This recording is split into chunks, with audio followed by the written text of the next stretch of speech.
What's going on, everybody? Alex here, and we want to give a proper goodbye to 2024, and for that I have a color theory everybody needs to approach color grading in a correct way. And on the wrapping up, we are going to use the mobile features to express the practical side of our theory. What is color grading actually? Well, let's say, what is cinematic color grading? This is the process of enhancing and altering the color of the footage in order to achieve a desired visual effect. So this is the information that everyone is supposed to know. Now right here, my dear friend, I've made this into 3 simple, very important questions that you have to answer yourself so that you can be able to understand the whole concept. The very first question right here is, what's wrong? Well, to be a very good color grading artist, you must be someone who is able to say, identify the problem, what's wrong with any piece of footage that you can come across. If you see this one right here, what do you think is wrong on this image? So that is the very reason why the first question is saying, what's wrong? You must be able to identify the problem before you try to fix it, okay? And once you've made it to identify the problem in that footage, then you can make your way to the very first stage of the process, which is the color correction, and make the scene look as real as our eyes experience scenes in real life.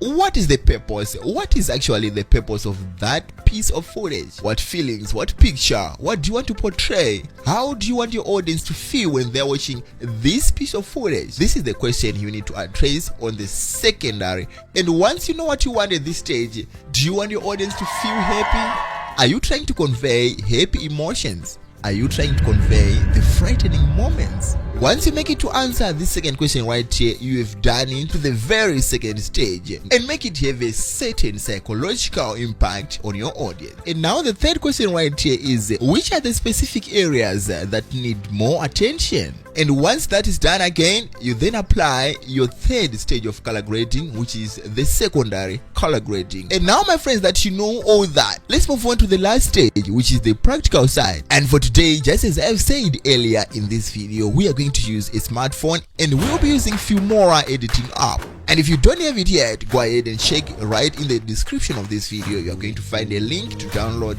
that for you. Now let's start right here. When you select your video in the timeline, you can scroll on this option right here far to the right side.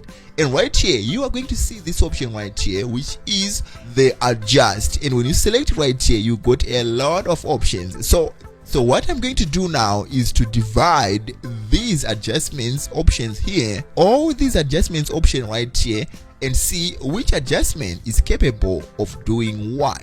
And now, of course, on the very first stage of this process, you are going to use, which is the color correction, you are going to use the exposure, the contrast, the saturation, the brightness, the highlights, and the shadows, alright?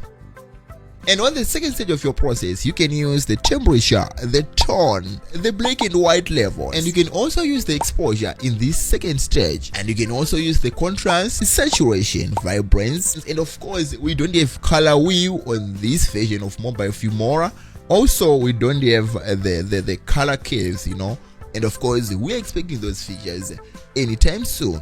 And right here on the very last stage, which is the secondary color grading, you are going to use the HSL. Is the very fundamental of this stage, especially with this version of Filmora.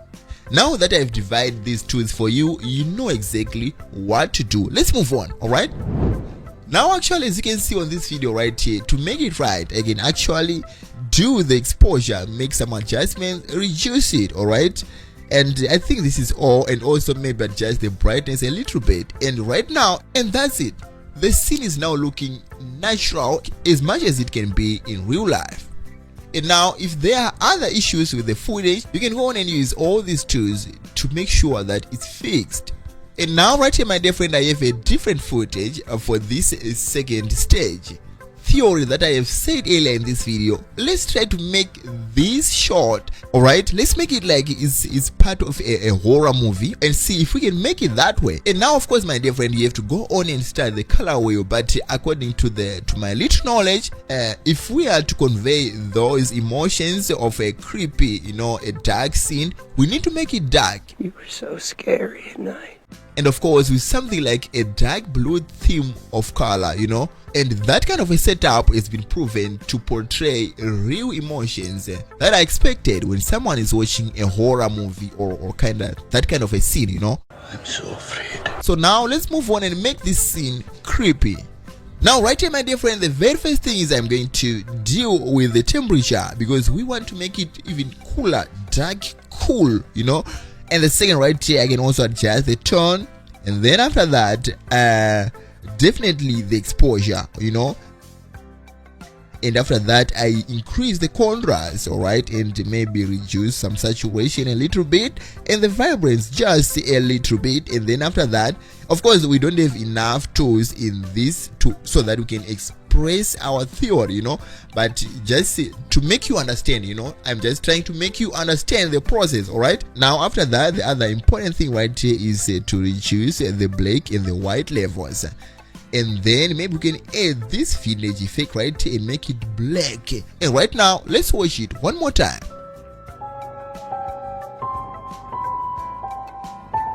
Well, my dear friends, let's move on to the very last stage of the whole process. And this is our secondary color grading. And right here, I'm going to use this video here to make sure that I do express my theory, alright? And right here, my dear friend, the most important thing for me to do, especially on this kind of a video, on this kind of a scene, is to make those lights pop up, because actually these are the colors which are actually contrasting with the other colors right here, and that makes up the whole scene very beautiful. As you can see right here on the color theory, the color wheel, these are the opposite colors, you know. So I'm going to make those two colors pop up, and by doing that, my secondary color grading theory is fulfilled. And now for that, I'm going to use these first two colors right here, and the first one right here, this is, and I'm gonna just increase it, and also the hue and also the saturation, and maybe just pop up the brightness. All right, do something like that on the second color. All right, and then for those blue skies, I'm going to use this color right here and then make also some adjustment. And now this is it, and now let me show you, this is with the third stage of color grading, and this is without the third stage of color grading, you know. And so you compare the difference.